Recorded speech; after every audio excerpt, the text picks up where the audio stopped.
ఎవరి కొరకు ఎందుకొరకు సాగించు పోరాటము ఇల్లు విడిచి పల్లె విడిచి ఎన్నాళ్ళు ఈ నరకము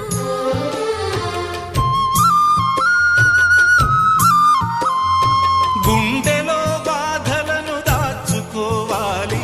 నా పోరు బాటలో నీ తోడు కావాలి పల్లెనే ఇల్లుగా నువ్వు చూసుకోవాలి పంచాది నిర్మలకు చెల్లెవనిపించాలి నీ